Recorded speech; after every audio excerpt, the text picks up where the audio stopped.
आज हम किसी काम को करने के लिए आज और कल में उसे देखते रहते हैं, यानी कि कोई भी काम, जिस काम को हमें तत्काल में ज़रूरत रहती है या 10 दिन बाद ज़रूरत रहती है,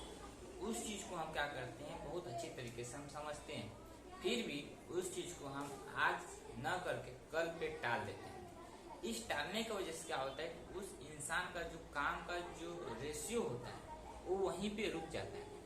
इसका मेरा कहने का मतलब क्या है कि हम अपने लाइफ में बार बार कहते हैं कि हम कुछ भी नहीं कर सकते, हम इतनी बड़ी चीज़ों का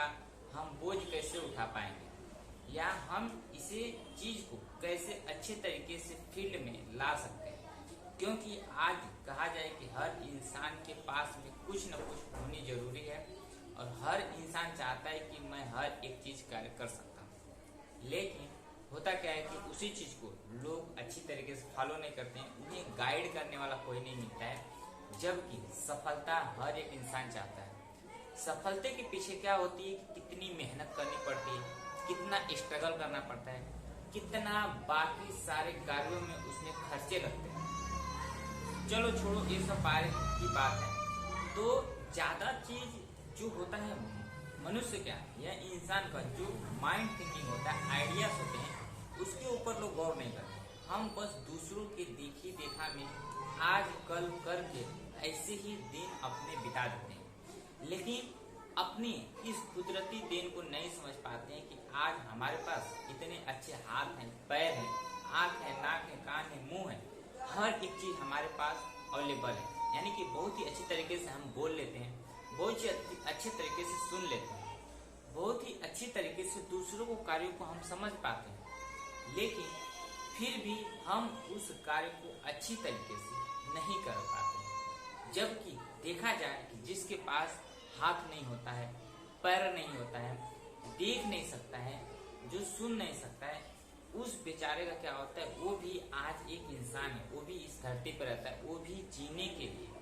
अलग अलग तरीके से उसके भी मन में जिज्ञासा रहती है कि हम भी एक अच्छे व्यक्ति बन जाए या इस भारत में अपने नाम को रोशन करें, पूरे वर्ल्ड में नाम रोशन करें, ताकि हमें दुनिया जाने कि हमारे पास कुछ भी न रहते हुए भी हम उस चीज़ को हासिल किए। यानी कि मैं एक ही बात आपको समझाना चाहता हूँ कि इंसान क्यों अपनी आदतों से मजबूर है, अपनी क्यों इस मजबूरियों को हमेशा दूसरों को बताते रहता है। क्या इसे बताने से उसका सोल्यूशन हो जाता है, या जो प्रॉब्लम उसके पास रहती है करने से होता है।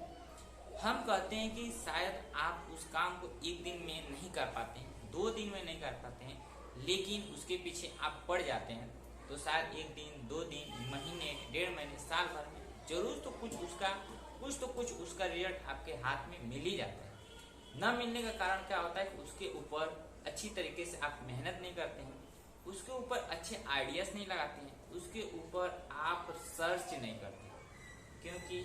कोई भी चीज़ होती है सर्चेबल से ही हमें प्राप्त होती है और हमारे सर्च से ही नए नए हमें सॉल्यूशन मिलते हैं।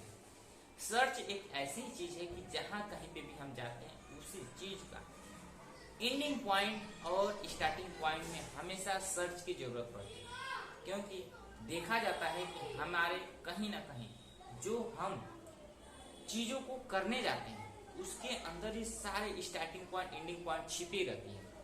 लेकिन हम उसे भी नहीं समझ पाते हैं। लोग कहते हैं कि एक अंधे को अंधे से भी काम लेना चाहिए और देखने वाला व्यक्ति तो वैसे भी समझ जाता है, लेकिन अब अंधा व्यक्ति कैसे कार्य करता है वही जानता है, और एक देखने वाला व्यक्ति कैसा कार्य करता है उसे दुनिया सारी जानती है। क्योंकि अंधा व्यक्ति तो एक सी फीलिंग कर पाती है, उसे सुन सकता है, सुन के ऑब्जर्वेशन करता है, लेकिन शायद भगवान का दिया हुआ चीज़ हम लोगों के पास सारे कुछ होते हुए भी हम उस चीज़ को इग्नोर कर देते हैं। God bless you. हम नहीं चाहते हैं कि सारे लोग इसी तरीके से हर एक बातों को इग्नोर करते रहें, लेकिन हम चाहते हैं कि आप जहाँ कहीं भी जिस फील्ड में हो उस चीज़ को अच्छी तरीके से अच्छी चीज़ों में जितना हो सके माइंड कंसंट्रेट करके उस चीज़ को एक अच्छे वे में सोचते जाएं, करते जाएं, ताकि उसका जो मेन सोर्स होता है, जो मेन पॉइंट होता है, वो आपको मिले और समझ में आए, ताकि बिना समझे कोई काम किए हम अनपढ़ गवारों में हमारी गिनती हो जाती है। गिनती क्या है कि जब हम कोई भी चीज समझ नहीं पाते हैं तो उसका स्टार्टिंग पॉइंट ही हमें नहीं समझ में आता है। इसीलिए हम कोई भी कार्य करने जाते हैं तो हमें समझ में नहीं आता है कि उसमें हमारा लाभ होता है या हानि होती है, क्योंकि हमारे अंदर की जो ये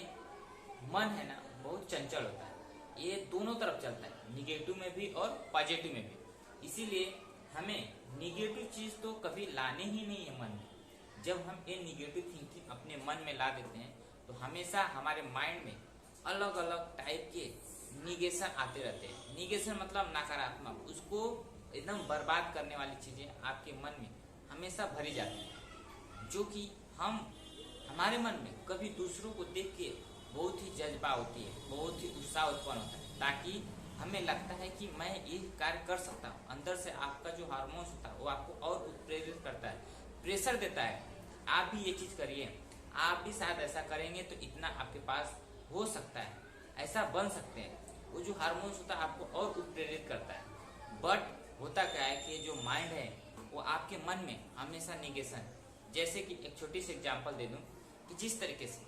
सुदामा और कृष्ण की इतनी सच्ची दोस्ती, इतनी मित्रता होने के बाद में भी जब सुदामा उनके गेट पे पहुंचे, गेट से एंट्री करने से पहले ही उनके माइंड में दोनों थिंकिंग आ गए कि शायद अगर कृष्ण भगवान इतने बड़े आदमी होने के बाद आज मेरे घनिष्ठ मित्रता को समझेंगे तो हमें ठुकरा नहीं पाएंगे।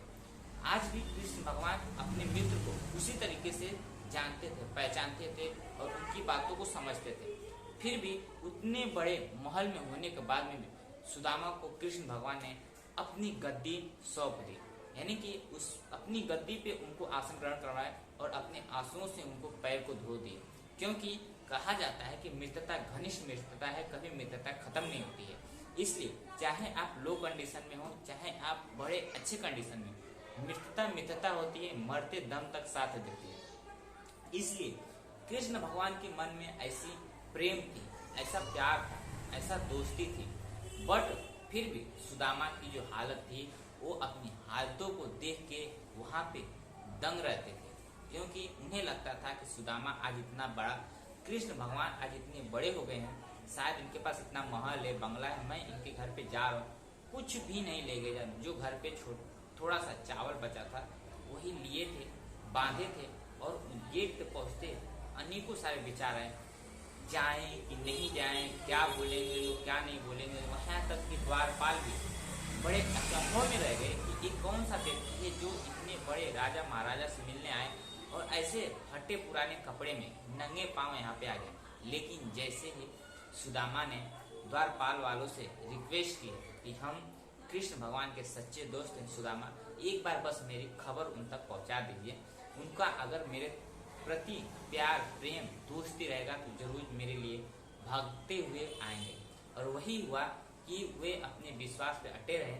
क्योंकि उनके मन में तो दोनों चीज चल रही थी, लेकिन वो अपने विश्वास पे डटे रहे और उनसे मिलकर ही जाने की एक और दृढ़ संकल्प ले लिए। और जब तक द्वारपाल उनको बताए और कृष्ण भगवान वहां से अपना सिंहासन छोड़ते हुए दौड़ते दौड़ते सुदामा से मिलने चले आए और उन्हें अच्छे तरीके से पूरा स्वागत के रूप में अच्छी पूरा जो भी उनको फैसिलिटी चाहिए, जैसे ऐसा लगनी भी नहीं चाहिए कि हम अपने दोस्त को भूल गए हैं या हम उस प्राथमिकता को भूल गए। इस तरीके से कृष्ण भगवान उन्हें बड़े ही आदर प्रेम के साथ में अपने महल में ले जाकर उनकी अच्छी तरीके से सेवा की। जैसे कि कहा जाता है कि हमें कहीं भी रहते हैं तो उस चीज का हमें जो अनुभव होता है बहुत ही अच्छा होता है, बस अगर उस चीज को समझा जाए, एक अच्छी थिंकिंग से सोचें तो उससे हमें बहुत ही लाभ और हानि भी दिखाई देती है। लेकिन जो हानि होती है उसे हम इग्नोर करके लाभ जो होती है उसी के बारे में सोचें तो हम उसके ऊपर नए नए आइडियाज, नए नए विचार से हम आगे बढ़ सकते हैं। दोस्तों, आप सभी से एक ही रिक्वेस्ट करेंगे, अगर हमारा ये वीडियो अच्छा लगा तो वीडियो को लाइक कर दीजिएगा, चैनल को सब्सक्राइब कर दीजिएगा, जो कि आपको जिंदगी में जो भी चीज कठिनाइयाँ आती हैं उसी से रिलेटेड थोड़े टाइम के लिए आपके साथ में मिलजुल कर जो भी टाइम मिलता है वीडियो बना के आपको बताने की कोशिश करता हूँ। क्योंकि ये जो लाइफ है ना बहुत ही कम है, आज जी रहे हैं कल नहीं जी रहे हैं, क्या पता, इसका कोई दिन समय नहीं जाता। इसलिए समय के रहते हुए आप अपना कार्य बहुत ही आसानी तरीके से कर सकते हैं, लेकिन बस आपके अंदर जुनून और जज्बा होने चाहिए। चलिए हम मिलते हैं कुछ छोटे से वीडियो के साथ में, फिर मिलेंगे नेक्स्ट वीडियो में। तब तक के लिए जय हिंद, वंदे मातरम।